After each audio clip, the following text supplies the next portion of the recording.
بسم الله الرحمن الرحیم. السلام علیکم مرګرو، زه یاسر کمال یم.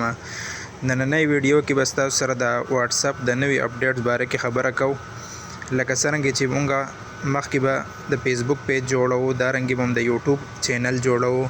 اوس دغه رنګ یو اپشن واتساپ والا هم ورکړی دی چې هغې کې تاسو خپل چینل جوړولی شئ. نو په نننۍ ویډیو کې به زه تاسو ته دغه طریقه ښیم چې په واتساپ کې به دغه ځای څنګه را اړوئ او دا چینل به پکې څنګه جوړوئ. نو که ویډیو هم خوښه شوه نو ویډیو ته لایک ورکړئ او ملګرو سره یې شیر کړئ. اوس ویډیو طرف ته ځو، ویډیو درته ښیم چې څنګه به دا چینل کریټ کوو، څنګه به یې جوړوو. نو راځئ چې لاړ شو سکرین طرف ته او دغه طریقه تاسو ته وښیم چې دا چینل به موږ څنګه کریټ کوو. نو سکرین طرف ته به راشو او دغه رنګې خپل واتساپ به کولاو کړو. چې واتساپ هم کولاو کړو، بره د اپډیټ اپشن یې ورکړی، په دې به کلیک کړو. بیا به لاندې راشو، دلته یې ورته لیکلی دی چینلز.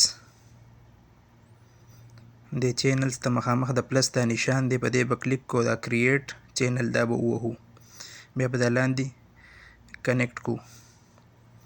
د هغې نه وروستو دلته کې به اول خپل نیم ولیکو، لکه زه پکې لیکم یاسر کمال، یاسر کمال افیشیل.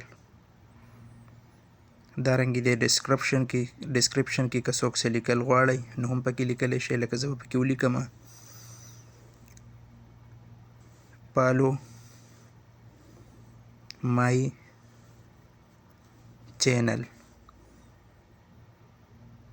نو په دغه طریقه چې کله دا ولیکو نو بیا بره د کیمرې دا کم نشان چې ورکړی دی په دې نشان باندې به کلیک کړو او ګیلرۍ ته به راشئ او چې کوم پټو ستاسو خوښ هغه تصویر به په دې پروفایل باندې ولګوئ.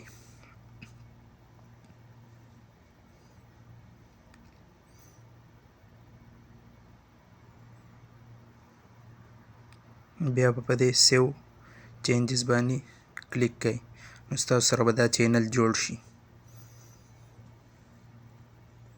بیا که غواړئ چې دې چینل ته ویډیو څنګه وخیژوئ، نو څرنګه چې تاسو په واتساپ کې یو بل ته ویډیو شیر کوئ، هماقسې ګیلرۍ ته به ورشئ او یو ویډیو به راواخلئ.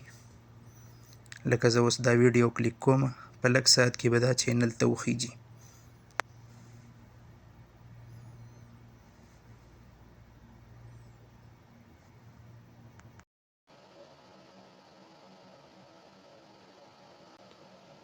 نن الله راضي کړه، نن الله راضي کړه، د سبا سپتن لګي ټول خلق روان دي د دنیا سپتن لګي ټول.